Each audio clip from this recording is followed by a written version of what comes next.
Welcome into SportBet Extra. I'm your host, Paul Rami, here every Monday through Thursday, 6 p.m. Eastern, 5 p.m. Central.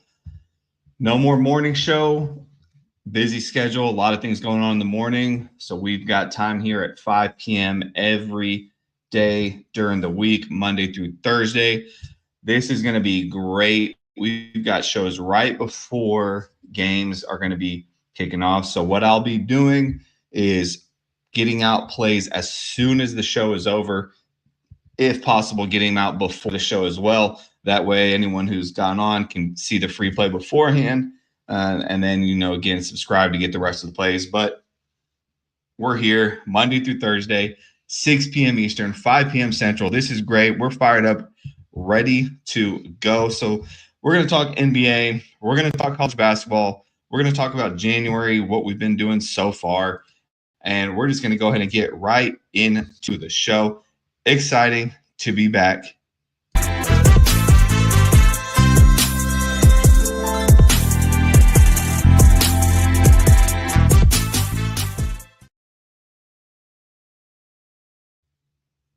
Putting up the results, how we're always going to start.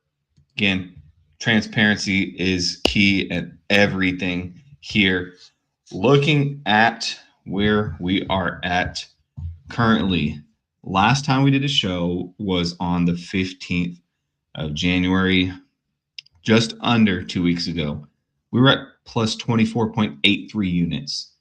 That's how January has kind of been. Now we're up at plus 24.78. We've only lost 0.05 units. Of course, you want to be on the winning side here. January has just been very stagnant and just kind of slowly staying there so far all month. At 24.78 units so far since October. January's record will be posted on the website as well. So if you go to sportbetextra.com, you can always scroll. You'll see October, November, December results.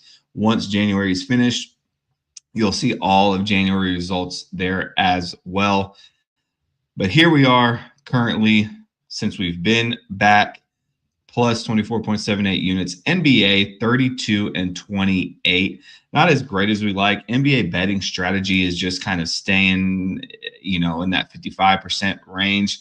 I believe we're 14-13. I will have to double check with the NBA strategy where we're at, but we're somewhere right around that range, 14-13, just with the betting strategy. 32-28 overall on the season for the NBA. College basketball, 116-87 with 2 pushes there. So still pretty solid record for college basketball there. As mentioned, January, February, this is where we really start to lock in and get a lot of those plays that we can find great value in with these teams playing now kind of back-to-back and playing the same teams twice. You can find some great value on those there. MLB, again, no change, 3-0. NFL, 17-16. I mean, barely scraping positive there for the end of the season. And then let's remove that banner there so we can see college football ended 8-14-1. We didn't get too involved because we got involved late in college football. Again, end of October is where we got involved in. So there wasn't a lot. We didn't want to just start firing away, trying to play catch up. No need for that. So there is that at 8-14-1 for college football. So here's where we are. Plus 24.78 yesterday. We had 3 plays. Nebraska plus 10 there. Easy winner against Michigan. They cover. Rhode Island, we had plus 8 against Dayton there. Win outright as plus 8 underdogs. And unfortunately, we couldn't end 3-0 because Grand Canyon lost it there in overtime. We had plus 4 and they lost by 6. So they end up losing that one in overtime. And that's kind of the way it goes. That's the saying. Overtime, that's where underdogs go to die. And unfortunately, that was the case last night with Grand Canyon. So that one does go down. We go 2-1 yesterday. Not too bad. Again, a positive day is a great day. So there is the current record. Let's talk about today's games. There's a lot of college basketball action that we really just want to get into. I mean, man, tons of great games, and then NBA as well. We'll touch on NBA. I believe we're done with the NBA betting strategy for the month. We'll pick that back up. It looks like in February is where it will be going on again. But we'll maybe touch a little bit on NBA. So, college basketball, really quick. This game is about to tip off. Baylor Cincinnati. This is very interesting game. So Cincinnati, if you just look at what they've done, they're not good on the road, but when they come back home, they're a solid team. That's just the way they are. That's how you want to bet this team. And then looking at Baylor, I mean, the last few games, anytime they play someone who's, I don't know, semi decent defensively, they struggle. When they played Oklahoma State, who doesn't play much defense, of course they did great, right? And then they played other teams with up tempo offenses. Of course they're going to play great there. But Baylor, man, is just not Baylor that we've known in the past. So this team's been struggling. Cincinnati, there, I like them with that -3.5. I would lay that there, especially coming off two tough road losses against Arizona and Arizona State. Now you're coming back home against Baylor, who is not very good defensively. And we know Cincinnati's strong suit is defense. So I would be leaning Cincinnati there, -3.5. Possibly a free play there that we're doing for tonight. Next game, quickly, Texas and Auburn. So Texas 12-8 against Auburn, who's currently 13-7. Auburn laying that 6.5 there at home. Texas, I was not a fan of earlier in the season. They struggled. I tried to be on them against Virginia, was no good there. I mean, against UConn, they struggled. So now that they're getting into SEC play, they're kind of finding a little bit of momentum. Big win against Alabama on the road, right? Against Vanderbilt, winning that game at home. Yeah, you go and you lose to Texas A&M there, and then on the road at Kentucky, you kept it close. You covered there. Versus Georgia. Now, I was on Georgia against Texas. I knew that line was fishy. That was one where it's like, look, are we sure the bookmakers are right about this one? And they were. They're seeing something in Texas, and Texas is playing well as of late. That number, that 6.5, I don't know how comfortable I would feel with Auburn laying that number. Now, they did just go on the road. They beat Ole Miss. They beat Florida. I know they've won, 4 of their last 5 games there ever since that loss against Texas A&M. They're playing very well. And Auburn, they're that type of team where they're not going to do anything defensively, really, that's going to be great. Texas has a little bit of an advantage on the defensive side. But scoring-wise, I mean, both teams can shoot. Both shoot the three. Not very well. Field goal percentage-wise, they're better kind of from inside the three. Pace-wise, both run a kind of average, semi-up-tempo pace. But I just think the rebounding and the free throw shooting is going to be key this game. And Texas has that slight advantage. I think Texas does enough to keep this game closer than that 6.5. You're asking Auburn to win by 7. Again, this could be one of those late game scenarios. Auburn's up by 4. Texas got the ball, misses the shot. They foul. Auburn maybe hits 1-2 free throws, and then Texas ends up losing by 5 or 6. So I would lean Texas here to cover that 6.5 number. One game also that I do like, I'm going to save this one. This will be on our over on SportBet Extra. Oakland and Purdue Fort Wayne. Something about those teams we're on something, whether it's a side total. We do have a play on that game. Again, go to sportbetextra.com. You'll be able to get that play there. But that one is just an interesting one to me. I don't want to talk too much about them. But if you just look at those two teams, I've talked about Oakland in the past and, what they're capable of, what their schedule has looked like, and then what they're playing now in their conference. This team is pretty solid. Purdue Fort Wayne, I mean, they're pretty solid as well. I mean, they've won 5 straight there in their conference. So, it'll be definitely a good kind of mid-major game to watch outside of these. I mean, you're probably not going to get a lot of people tuning into those, especially when you've got Texas, Auburn, Tennessee, Georgia, Baylor, Cincinnati going on. But who knows? Looking at the next one, Butler, St. John's. St. John's back up there in the ranking is number 25, laying the 12.5 there against Butler. Now, I know Butler is not great. I mean, they've had some solid wins, especially as of late against Seton Hall. But they lost already once against St. John's. They lost there by 14. I expect them to cover this one here. This is one of those where we've talked about when teams start to play each other twice, right? In these conferences, you can almost bet kind of like the NBA betting strategy on the other side. So St. John's, they won that game there 84-70 when these two last met. Strictly for that reason, I would be on Butler here on the 12.5. That's the way I would probably lean here. I don't know how confident in it I am, but that's just one of those things to look at, especially when we get now into that play and where these teams are facing each other twice. That's one look that you want to kind of just consider there. Another one's USC Iowa. That should be kind of a fun one to watch. USC won there. Again, we were on Wisconsin first half on that game. We lost, but big win there for USC at Wisconsin. Now they're going to Iowa. Will they be able to repeat that?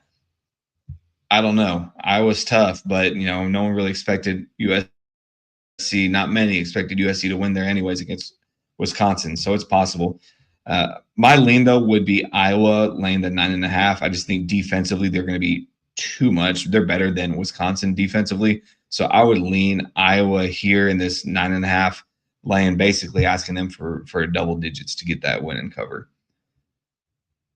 Moving on, Xavier, Seton Hall. I mean, some of these Big East teams, the Big East doesn't seem like that conference that they were in the past, right? When you had Marquette, Creighton, even Seton Hall, these teams were just UConn all up there.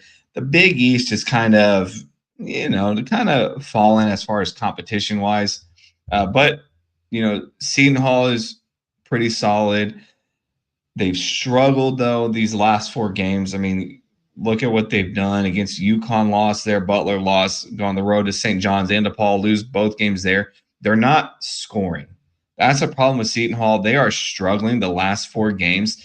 They put up 64, 66, and then 60 and 60. They're just barely getting over that 60-point mark. As long as they're struggling, I wouldn't be laying any points with them. Again, I was not a big fan of Xavier. We knew that. But now that this team is in conference play, they're starting to gel. They're starting to get a little bit better because of how Seton Hall has been playing as of late. I would lean Xavier with the points there, the plus 5.5. It just seems like they may be able to keep it close. They're going kind of up more in that trajectory. Seton Hall looks like they're struggling. I would lean Xavier with the points there against Seton Hall. Some other ones we could look at. DePaul, Georgetown, not really going to get much into that one. Florida at South Carolina. Florida laying the 12.5, I think maybe up to 13.5 now on the road against South Carolina. I mean, this is one of those where it's kind of a down spot for them, right? They lost against Auburn. They look to bounce back against South Carolina, but then look ahead to their next game on Sunday.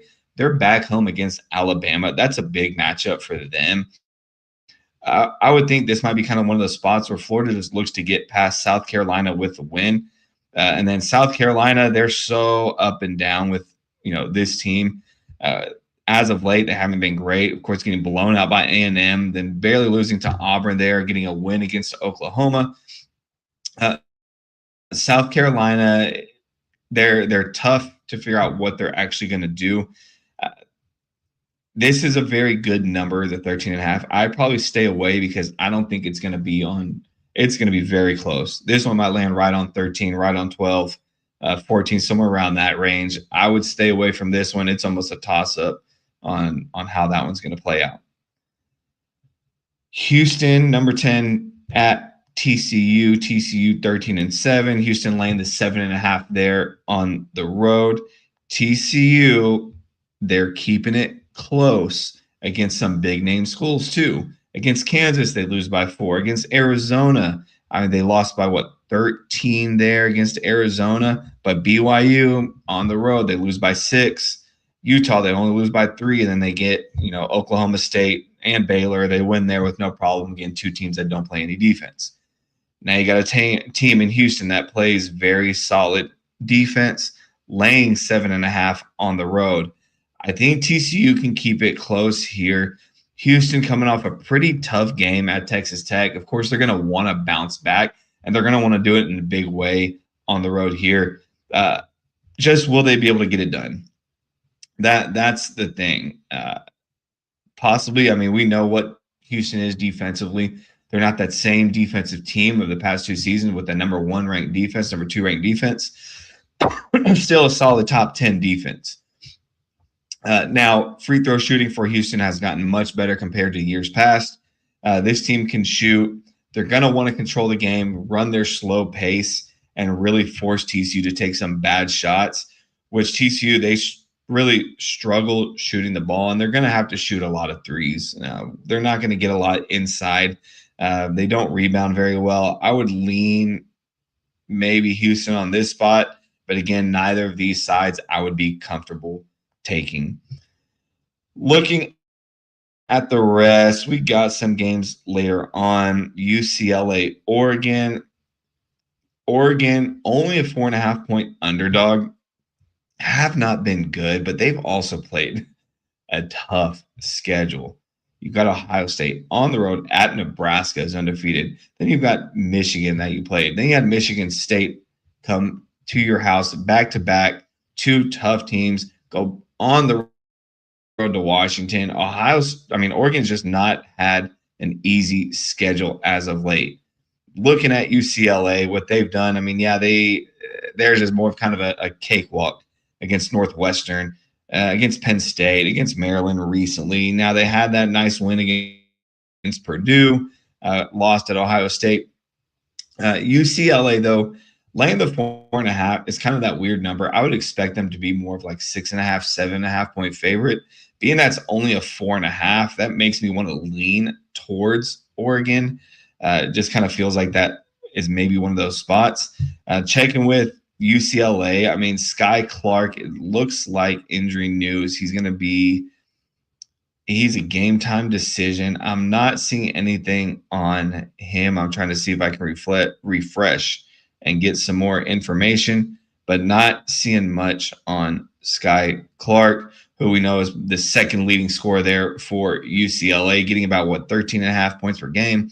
So he's an important piece for that team. Oregon, on the other side, they've got some injuries that they're dealing with of their own. Especially Biddle there, who's been out. Looks like he's probably going to be, he's still out. So there, you're losing some size with Oregon, as well as Shelstad. He's been injured. Looks like you're not going to have any of that scoring there either. Both guys out. So Oregon's just really been struggling. I don't think this is a spot for them to get it together. I'd lean UCLA minus 4.5, but again, this line doesn't make much sense to me there. That's it for college basketball. I'm not going to talk about the rest there. Let's get into NBA real quick. Not a lot with the NBA. Bulls at Pacers there. Bulls laying the 2.5. Again, I've talked about Pacers earlier this season. Not going to be on Pacers really much at all this season just because of all the injuries and all the inconsistencies with that team. Magic, Heat. I like, both those teams. 3.5 laying there for the Heat. Maybe because Franz Wagner's out. Sure. But you don't have Tyler Hero also for Miami. I don't know if I would lean either one on that way. I'd probably lean the over more, that 232.5. Just feels like a spot for these teams where they're going to be kind of putting up some points. I know Orlando defensively is not that solid and not either really what they've been projected to be, giving up over about 120 points the last 6-7 games.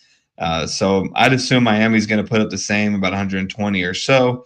And then Miami defensively, they're a little more solid, of course, than Orlando. But again, it feels like a spot where it's kind of going to be one of those where the points are going to be scored this game. I would lean over for the Magic and the Heat there. Knicks at Raptors. I've talked about Raptors. As long as RJ Barrett is in, they are a bet on team. They're coming off that big one there on the road at the Thunder. They've won 4 straight. Is this a spot they get tripped up? Because those road games, nice little road trip, you win those 4, you come back home, and then you go back on the road for one more game. Is this one of those spots where Knicks are going to kind of just come on in and pick up a win and cover there? Statistically, that would be the spot. I like betting on Toronto with RJ Barrett, but this feels like a spot for the Knicks. They're covering the 4.5. I would lean Knicks there on 4.5. Really not going to get into the rest there. Maybe we'll talk real quick about Spurs and Rockets. Rockets, slight home favorite there, laying the 2.5. Just wanted to double check with injuries. No injury really news. I would lean, of course, Houston on this one, laying the 2.5. As of late, I mean, they did just beat the Spurs by 5 at home back on the 20th, so 8 days ago. Now they're playing them again here. So it's not quite our NBA betting strategy because it's not a back-to-back game. So we wouldn't just be straight on Spurs right away for this game. I would lean Rockets there, covering again the minus 2.5 there. Have looked solid lately. We know what the Spurs are. We know they're pretty good. We know defensively they're going to play very well also, but, it just feels like a spot for the Rockets there. So that's all with NBA college basketball. Let's get into the free play for today. So we're going to go back to the Big East there for the free play. We're going to be looking at that Butler and St. John's game. So let me pull that one up, see what kind of number we're getting. We're getting Butler plus 12.5 minus 103. That's going to be the way we're going to lean. So we're going to go Butler plus 12.5 minus 103. That's our free play for today. Tip off in 5 minutes for Baylor, Cincinnati. So get all those bets in. Again, I would lean Cincinnati if you feel so inclined. I would lean that way. But Butler plus 12.5 minus 103. That's a free play for the night. Go to sportbetextra.com to get the rest of my plays. Again, free day, 7-day trial there. Go check it out. If you enjoy it, you can sign back up for the 1 week, 1 month, 3 months. We got packages for everybody. I will see you guys tomorrow, 6 p.m. Eastern, 5 p.m. Central, unless something comes up. We'll let you guys know. But I will see you all tomorrow. Good luck. Have a good